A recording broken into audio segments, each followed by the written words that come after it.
नमस्कार, मैं रवीश कुमार। किसका दुख सबसे बड़ा है? जिनके लोग रेल दुर्घटनाओं में मारे गए, जिनका शरीर हमेशा के लिए अपंग हो गया, जो लंबे समय तक अस्पताल में रहेंगे, उनका दुख बड़ा है या रेल मंत्री का? रेल मंत्री अश्विनी वैष्णव के ट्विटर हैंडल पर आप जाकर देखिए कि वे घटना स्थल से किस तरह के वीडियो ट्वीट कर रहे हैं। फिर आईटी सेल और उनकी पार्टी के लोगों के ट्वीट देखिए कि रेल मंत्री की महानता को कैसे बढ़ा चढ़ाकर पेश किया जा रहा है। हमारा सवाल है कि क्या इस वक्त ये चिंता होनी चाहिए कि रेल मंत्री की महानता में थोड़ी कमी आ गई है, उसे फिर से लग भिड़कर बड़ा करना है, या जिनके घर बर्बाद हो गए हैं उनके परिवारों को सांत्वना देनी है? क्या यह सांत्वना मुआवजे की राशि के ऐलान के साथ खत्म हो जाती है?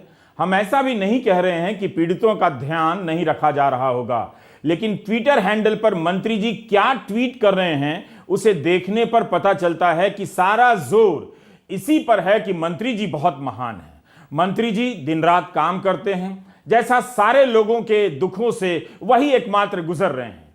एक तरह से इस दुर्घटना में मारे गए 288 लोगों के परिवारों का दुख कहीं नहीं दिखता है। उनके बदले मंत्री जी का रात भर पटरी के किनारे बैठकर काम करने का या मुआयना करने का संघर्ष दिखाया जा रहा है, ताकि लोग उनसे सहानुभूति रखें कि इतना काम करने वाला मंत्री भारत को मिला है। इसे मीडिया के जरिए इमेज मैनेजमेंट कहते हैं, कुछ और नहीं। अच्छा, अंडर कंस्ट्रक्शन था।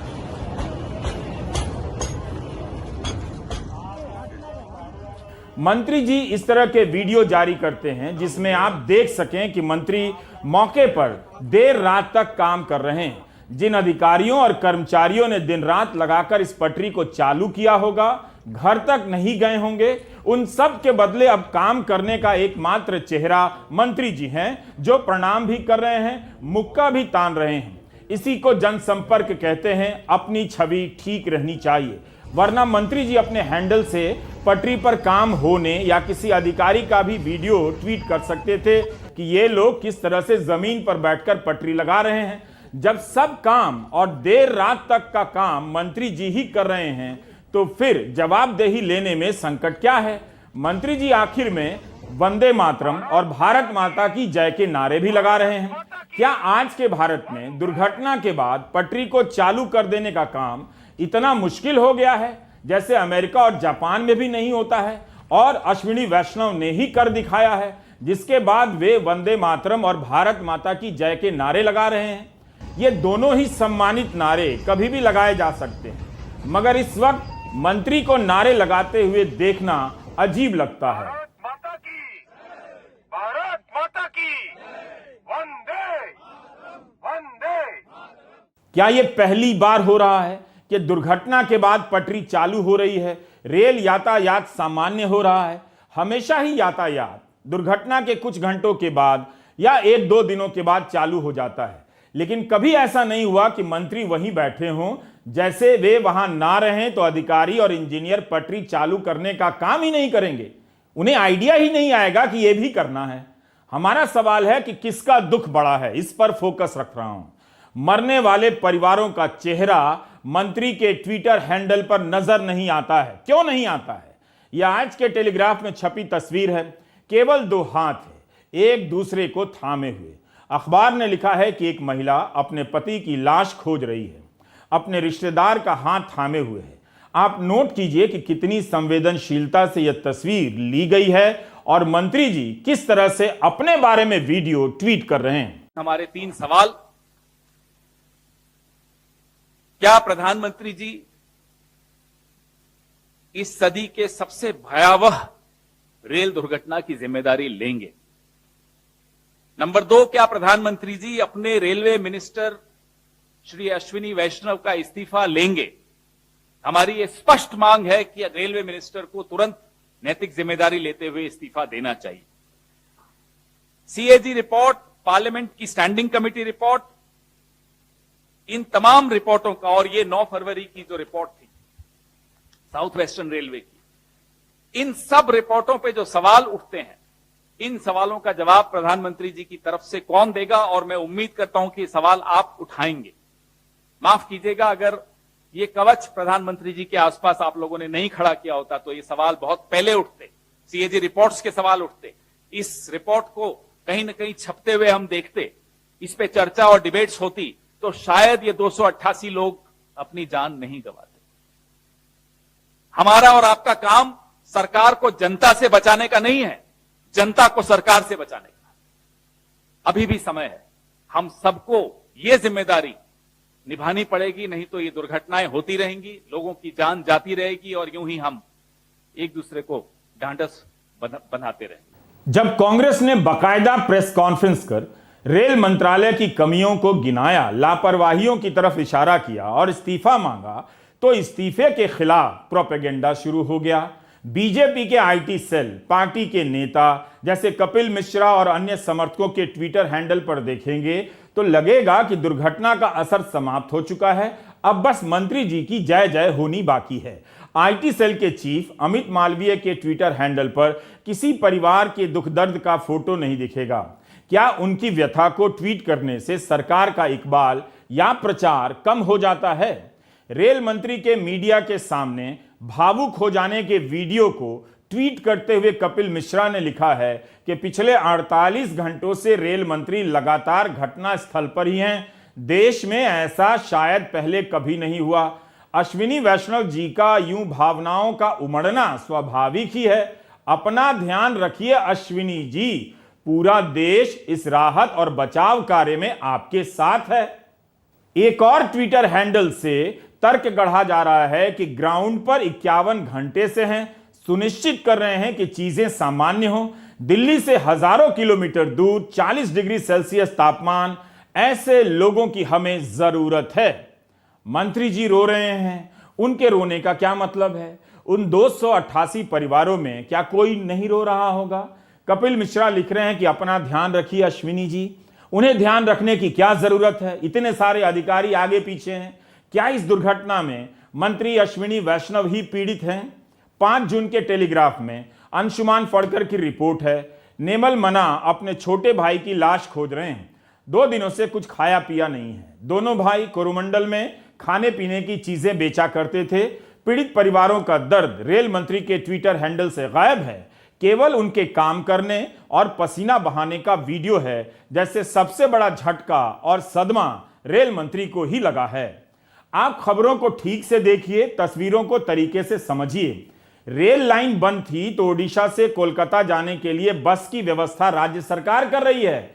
टेलीग्राफ में लिखा है कि ओडिशा के मुख्यमंत्री नवीन पटनायक ने घोषणा की है कि कोलकाता के लिए मुफ्त में बस सेवाएं दी जाएंगी, क्योंकि रेल लाइनें बंद हैं और इसका खर्चा मुख्यमंत्री राहत कोष से दिया जाएगा। क्या यह काम रेलवे का भी नहीं था? आपसे कहा जा रहा है कि राहत व बचाव कार्य रेल मंत्री कर रहे हैं, लेकिन राज्य सरकार आपको काम करती हुई नहीं दिख रही है। यह बंगाल की मुख्यमंत्री ममता बनर्जी का फेसबुक पोस्ट है।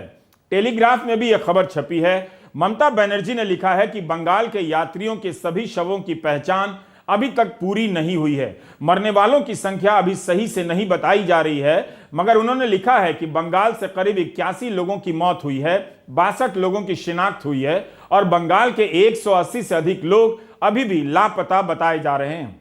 रेल मंत्री के काम करने का प्रोपेगेंडा फैलाया जा रहा है। अगर काम के प्रति ईमानदारी से ही जानकारी देनी थी तो रेल मंत्री को खुद दूसरे राज्यों के मुख्यमंत्री या सरकारों के काम का भी जिक्र करना चाहिए था। बताना चाहिए था कि उनके अफसर भी दिन रात काम कर रहे हैं। रेल मंत्री से इस्तीफा मांगा गया तो बताया जाने लगा कि रेलवे को ऐसा मंत्री कभी नहीं मिला। कितना काम करते हैं, करते भी होंगे, लेकिन दुर्घटना के वक्त जवाबदेही की बात भी तो होनी चाहिए। कोई सुहेल सेठ हैं जिन्होंने ट्वीट कर दिया कि मंत्री जी कहां कहां से पढ़े हैं, तो उनके जैसा मंत्री होना चाहिए, इस्तीफा नहीं देना चाहिए। ये जनाब तो इस्तीफा मांगने वालों को अंग्रेजी में इडियट लिख रहे हैं। क्या इस्तीफा मांगने वाले लोग इडियट हैं? अश्विनी वैष्णव ने जोधपुर की जय नारायण व्यास विश्वविद्यालय से बीटेक किया है। इसके बाद 1994 में आईआईटी कानपुर से एमटेक किया। आईआईटी कानपुर से निकलने के बाद भारतीय प्रशासनिक सेवा में शामिल हुए और ओडिशा काडर में रहे। बालासोर और कटक में जिला कलेक्टर भी रहे। 2003 में तत्कालीन प्रधानमंत्री अटल बिहारी वाजपेयी के कार्यालय में उप सचिव का कार्यभार मिला। 2004 में वाजपेयी के निजी सचिव बने। 2006 में मोर्मू गांव पोर्ट ट्रस्ट के डिप्टी चेयरमैन बने। उसी साल अमेरिका के पेंसिल्वेनिया यूनिवर्सिटी के वॉर्टन स्कूल से मैनेजमेंट की डिग्री लेने चले गए। अश्विनी वैष्णव जब मंत्री बनाए गए तब सब हैरान थे। केवल रेल मंत्री नहीं बल्कि एक साथ कई मंत्रालयों का प्रभार दिया गया। संचार मंत्री भी बनाए गए, इलेक्ट्रॉनिक एंड इंफॉर्मेशन टेक्नोलॉजी के मंत्री बनाए गए। इतने सारे मंत्रालय सीधे उन्हीं को पकड़ा दिए गए। जैसे बीजेपी में सबसे काबिल और अनुभवी अगर कोई था उस वक्त तो केवल अश्विनी वैष्णव। जो अभी वर्तमान में मंत्री हैं अश्विनी वैष्णव, इनका बैकग्राउंड क्या है? ये पहले आईएएस थे। आईएएस से इन्होंने कंपलसरी रिटायरमेंट लेकर ये उद्योगपति बन गए। राजस्थान से आते हैं, गुजरात में इन्होंने उद्योग अपना खोला और 2009 से 12 के बीच में रेलवे को इंजन बेचने वाली कंपनी के बड़े पदाधिकारी थे। 2019 में पहली बार राज्यसभा सदस्य बने और बनते साथ इनको रेलवे जैसा बड़ा महकमा और महत्वपूर्ण महकमा दे दिया गया। इनके पास ना संसद का अनुभव है ना रेल मंत्रालय का उस तरह, क्योंकि ये वेंडर उस कंपनी को रिप्रेजेंट करते थे जो इंजन बेच रही है, जो आधुनिकता ला रही है। तो इनका अप्रोच क्या है? वंदे भारत लाइए, लिफ्ट लाइए, एस्केलेटर लाइए, सेफ्टी से ज्यादा। तो ये भी एक समस्या है जिसको देखने की जरूरत है। मोदी सरकार ने रेल बजट खत्म कर दिया। जो संसद रेल के विभाग के ऊपर पूरी स्क्रूटनी करता था वो अवसर भी नहीं है। आज पता ही नहीं चलता कि रेलवे में किसको क्या अलॉटमेंट हुआ और कैसा हुआ। जिस देश के प्रधानमंत्री की डिग्री को लेकर आज तक विवाद होता है, असली है या नहीं? जवाब में कहा जाता है कि पीएम बनने के लिए डिग्री की जरूरत नहीं। बात यह नहीं है, बात है कि डिग्री असली है या नहीं। उनके मंत्री को डिग्री के नाम पर बचाया जा रहा है कि इस्तीफा ना दें। ये आईआईटी कानपुर और यूनिवर्सिटी ऑफ पेंसिल्वेनिया से पढ़कर आए हैं। जैसे इस यूनिवर्सिटी से पढ़ने के बाद सार्वजनिक जीवन में आने पर आपकी जवाबदेही समाप्त हो जाती है, आप इस्तीफा नहीं देते हैं। अजीब अजीब के तर्कों से दुर्घटना के जख्म गहरे किए जा रहे हैं। देखिए, यही खेल आपको समझना है। दूल्हा डॉक्टर है, जरूरी नहीं कि वो अच्छा पति भी होगा। मंत्री जी की डिग्री का ब्यौरा दिया जा रहा है, तब तो उन्हें सामने आकर जवाब देना चाहिए। कम से कम ट्विटर पर जो सवाल उठ रहे हैं उसी का एक एक का जवाब दे दीजिए। आप पेंसिल्वेनिया से पढ़े हैं?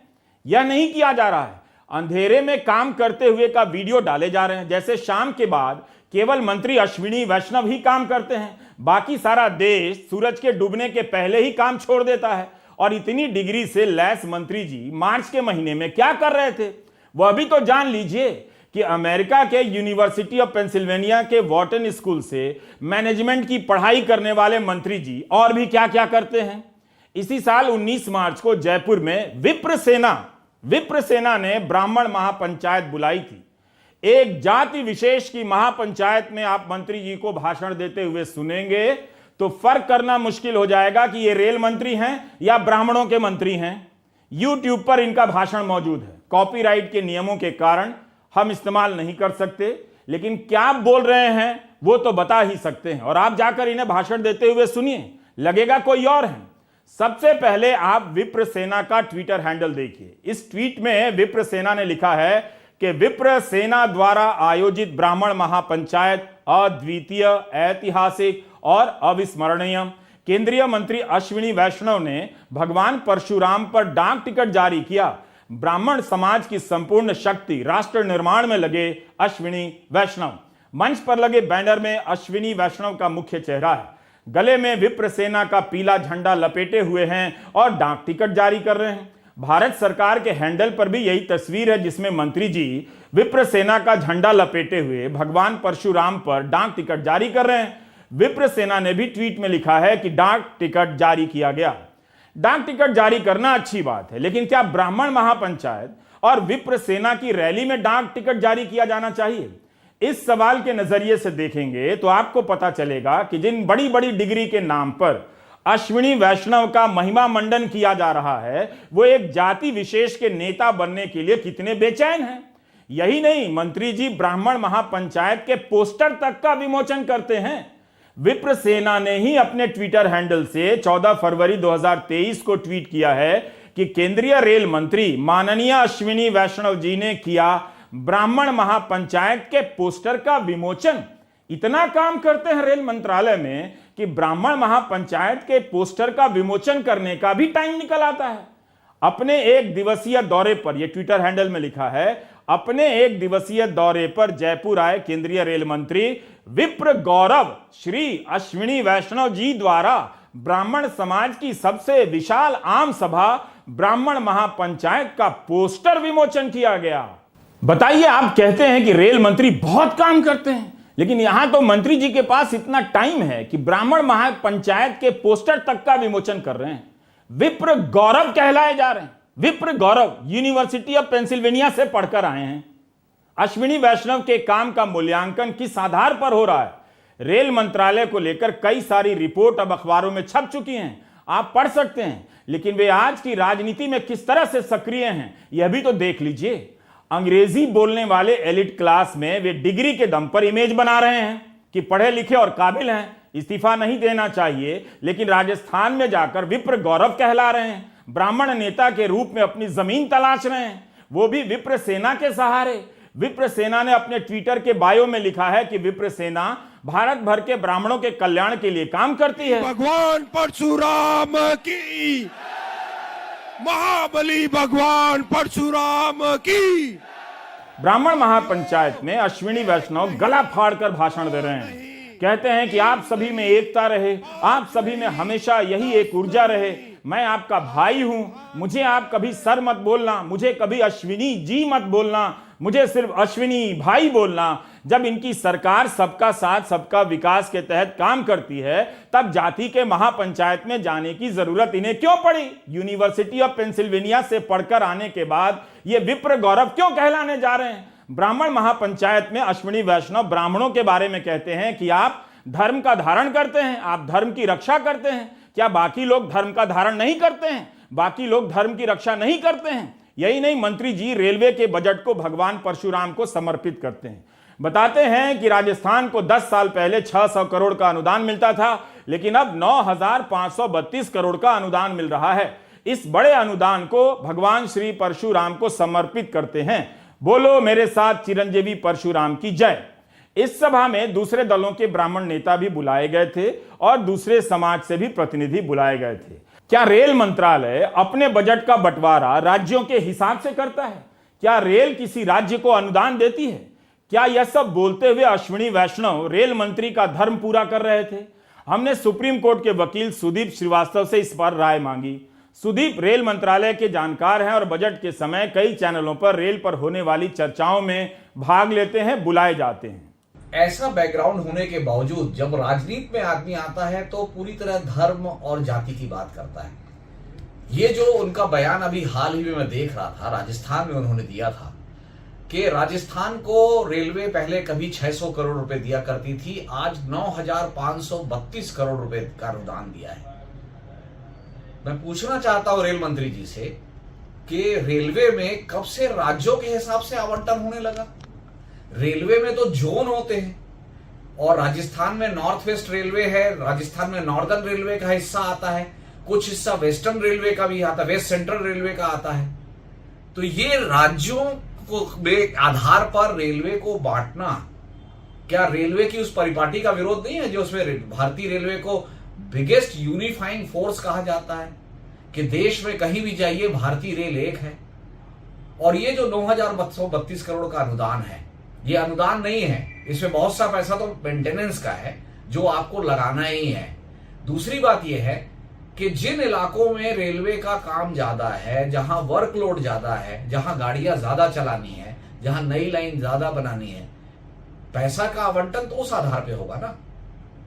ये इसमें राजनीति कहां से आ रही है? तो आपने देखा, भारत का रेल मंत्री ब्राह्मण महापंचायत में विप्र सेना का झंडा लपेटे हुए है। यूनिवर्सिटी ऑफ पेंसिल्वेनिया से पढ़ाई करने के बाद उनकी पार्टी के नेता कहते हैं कि वे जात पात की राजनीति नहीं करते हैं। जी जैसी बहुराष्ट्रीय कंपनी में उच्च पदों पर काम करने वाले वैष्णव को यहां जाति में अपनी पहचान और राजनीति खोजनी पड़ रही है। इसी ब्राह्मण महापंचायत का कोई दूसरा नेता रेल मंत्री होता तो वही सुहेल सेठ जैसे लोग, अंग्रेजी का एलिट क्लास, इस्तीफा मांग रहा होता कि भारत को जाति के नेताओं की जरूरत नहीं, अब भारत बदल गया है। ये लोग जात के कारण मंत्री तो बन जाते हैं मगर काम करना नहीं आता। इन्हें तुरंत जाना चाहिए। ब्राह्मण महापंचायत की सभा में रेल मंत्री राजस्थान के 82 रेलवे स्टेशनों का जिक्र करते हैं कि इन्हें वर्ल्ड क्लास बनाया जाएगा। फिर कहते हैं कि हम कुछ स्टेशनों का नाम ले रहे हैं और आप परशुराम के जयकारे लगाइए। स्टेशन का नाम लेकर भगवान परशुराम के नारे लगवाना, जयकारे लगवाना, यह शायद पहली बार हुआ होगा। दिल्ली में इनकी छवि है कि पढ़े लिखे हैं, काम करते हैं। दरअसल हम नेताओं के बारे में बहुत कम जानते हैं। उम्मीद है आज आप इनके बारे में थोड़ा जान गए होंगे। आबू रोड स्टेशन को वर्ल्ड क्लास बना दीजिए, लेकिन यह कौन सा राष्ट्रवाद है कि आप इसकी घोषणा ब्राह्मण महापंचायत में करें और धार्मिक नारे लगवाएं? क्या यह सही है? इस ब्राह्मण महासभा में दिए गए कुछ भाषणों को लेकर दूसरे समुदाय के लोग भी नाराज हो गए। नवभारत अखबार की खबर देखिए। गुर्जर नेता हिम्मत सिंह का बयान छपा है कि ब्राह्मण महासभा में विवादित नारे लगे, इससे जातीय द्वेषता फैलती है। ऐसे नारे लगाए गए कि महापंचायत के आयोजकों और शामिल होने वाले नेताओं के खिलाफ मुकदमा दर्ज होना चाहिए। रेलवे की कार्यप्रणाली को लेकर सवाल उठ रहे हैं। मंत्री जी को उसका जवाब इस तरह के वीडियो से नहीं देना चाहिए कि 51 घंटे से काम कर रहे हैं। हमने पिछले वीडियो में आपको दिखाया था कि लोकसभा में कह रहे हैं कि कवच के लिए प्रधानमंत्री ने इंजीनियर को प्रेरित किया। 24 मार्च 2022 का उनका भाषण आप फिर से सुनिए। तब किसी का ध्यान नहीं गया होगा, लेकिन अब सबका ध्यान जा रहा है कि पढ़ लिखने के बाद उनके भाषणों के तत्व क्या हैं। प्रधानमंत्री श्री नरेंद्र मोदी जी ने अपने ही इंजीनियर्स को इंस्पायर करके एक ऐसा सिस्टम डेवलप किया जो आज वर्ल्ड में उसकी चर्चा हो रही है। जैसे वंदे भारत की चर्चा हो रही है, वैसे ही कवच की चर्चा हो रही है। और हमें अपने इंजीनियर्स को क्वेश्चन करने के बजाय हमें उनके ऊपर गर्व करना चाहिए, हमारे टैलेंट पे गर्व करना चाहिए। उसी गर्व के लिए, और हमारी सरकार इस विश्वास रखती है अपने इंजीनियर्स की टैलेंट पे। इसीलिए मैं स्वयं ट्रेन में चढ़ा कि देखें, जो ट्रेन में चढ़ने से पहले हमारे जनरल मैनेजर साहब बोल रहे थे, साहब आप मत चढ़ो, कोई बात नहीं, ट्रेन को चलने दो। लेकिन सच में इतना अच्छा सिस्टम डेवलप हुआ है। इस सदन में उन इंजीनियर्स की हौसला बढ़ाई के लिए मैं निवेदन करूंगा। आप देख सकते हैं कि किस तरह से कहानी बनाई जा रही है। प्रधानमंत्री ने कवच के लिए इंजीनियर को प्रेरित किया। ऐसी बातों की पुष्टि भी क्या और खंडन भी क्या, लेकिन जब कवच को लेकर सवाल उठे तब मंत्री जी जवाब तक नहीं दे सके। क्यों? इतना कम बजट है, क्यों इसके लगने में इतना वक्त लग रहा है? 4 मार्च 2022 के इंडियन एक्सप्रेस में अभिषेक दस्तीदार ने लिखा है कि भारत का स्वदेशी यंत्र 2012 से ही विकसित किया जा रहा है। तब इसका नाम TCAS होता था, train collision avoidance system, TCAS। बाद में इसका नाम कवच हो गया। रेल प्रवक्ता अमिताभ शर्मा ने इस बात की पुष्टि की है कि कोरोमंडल में कवच नहीं लगा था। यही नहीं, बंगाल की मुख्यमंत्री ममता बनर्जी ने लिखा है कि वाजपेयी सरकार में जब वे रेल मंत्री थी तब कोंकण रेलवे गई थी, जहां पर टक्कर को रोकने वाले यंत्र का परीक्षण चल रहा था। लेकिन कवच बनने का सारा श्रेय प्रधानमंत्री को दिया जा रहा है कि उन्होंने ही इंजीनियर को प्रेरित किया। मंत्री जी को यह भी सोचना चाहिए कि उनका यह सब करना एक सामान्य काम है, जिम्मेदारी है। इसमें कोई बड़ी बात नहीं है, यह कोई अपनी छवि बनाने का मौका नहीं है। कम से कम प्रधानमंत्री मोदी इसी आधार पर उनका इस्तीफा मांग सकते हैं कि अभी तक तो हम ही वंदे भारत का उद्घाटन कर रहे थे, आपको नहीं करने दे रहे थे ताकि छवि मेरी बने। अब मेरे रहते आप पटरी क्यों बनवा रहे हैं खड़े होकर? इससे तो छवि आपकी बन जाएगी, जबकि दौरा हमने किया, फोन करने की तस्वीर खिंचाई, जारी की, धूप में हम भटकते रहे। इन सब छवि को कमजोर करने के कारण और अपनी छवि को मजबूत बनाए जाने के कारण आप हटाए जाते हैं। यह सब कहते हुए प्रधानमंत्री कहीं उन्हें हटा ना दें कि आपने मेरी मजबूत छवि को कमजोर करने का प्रयास किया है अपनी छवि बनाकर। जिस मंत्री के लिए अभी तक आवाज उठ रही थी कि इन्हें भी वंदे भारत का उद्घाटन करने दिया जाए ताकि लगे कि ये रेल मंत्री हैं, अब वही मंत्री पटरी को पटरी पर लाने का काम करने का वीडियो ट्वीट कर रहे हैं। उम्मीद है कि दुर्घटना के बाद मंत्री के इस काम को ही आप पूरा काम नहीं मान लेंगे, बल्कि सवालों के जवाब मांगते रहेंगे कि इतना काम करते हैं तो कवच का ऐसा हाल क्यों है, बताइए। इस्तीफा ना देना अलग बात है, लेकिन केवल डिग्री के आधार पर यह कहते जाना कि वही सबसे काबिल है, ठीक नहीं है। यही नहीं, किसी भी भीषण दुर्घटना के वक्त दुनिया भर से शोक संदेश आते हैं, भारत की तरफ से भी जाते हैं। 275 लोग मरे हैं, ये लेटेस्ट आंकड़ा है। अभी लोग अस्पताल में भी हैं, लेकिन सरकार इन शोक संदेशों से अपनी वाहवाही कराने लग गई है। प्रधानमंत्री ने भी ट्वीट कर इन संदेशों का जवाब दिया है जो दुनिया भर से आए हैं कि उनके शब्दों से पीड़ित परिवारों को बल मिला है। क्या वाकई पीड़ित परिवारों को इससे फर्क पड़ा होगा कि जर्मनी और कनाडा के प्रमुखों ने क्या कहा है? क्या वे इस हाल में होंगे भी? विदेश मंत्री एस जयशंकर का बयान आया है कि दुनिया भर से विदेश मंत्री हैं, उन्होंने सहानुभूति प्रकट की है। मुझे भी बहुत फॉरेन मिनिस्टर्स और बाकी दोस्त जो दुनिया में हैं उनका भी मैसेज आया है, प्रधानमंत्री जी को भी आया है, कह रहे हैं और बता रहे हैं कि ये एक उदाहरण है कि आज की दुनिया कितनी ग्लोबलाइज्ड हो चुकी है और ये भी कि दुनिया भारत के साथ कितनी जुड़ चुकी है कि हमारे साथ ऐसी दुर्घटना हुई और पूरी दुनिया को लगा कि हमें भी इस समय में भारत का साथ देना चाहिए। दुनिया भारत से जुड़ गई है और दुनिया को लग रहा है कि भारत का साथ देना चाहिए। क्या पहले इस तरह के संदेश नहीं आते थे? बालासोर की दुर्घटना को भी विदेश नीति की कामयाबी के रूप में कोई पेश कर सकता है, इस सरकार से सीखिए। अब आप ये मत कहिएगा कि इसके पहले शोक संदेश नहीं आते थे, पहली बार आ रहे हैं, शोक संदेश ही आए हैं, इससे ज्यादा कुछ नहीं। उस पर भी मंत्री जी कह रहे हैं कि दुनिया भारत से जुड़ गई है। रेल की असफलता को, एक दुर्घटना को कोई विदेश नीति की सफलता में बदल सकता है? आपके सामने है, देख लीजिए। सही में ऐसा कभी नहीं हुआ। शोक संदेश तो सामान्य शिष्टाचार का हिस्सा हैं। पूरी दुनिया के देश एक दूसरे के लिए ऐसा करते हैं। कहीं ऐसा ना हो कि कोई और मंत्री आ जाए और इसे आयात निर्यात की सफलता से ना जोड़ दे।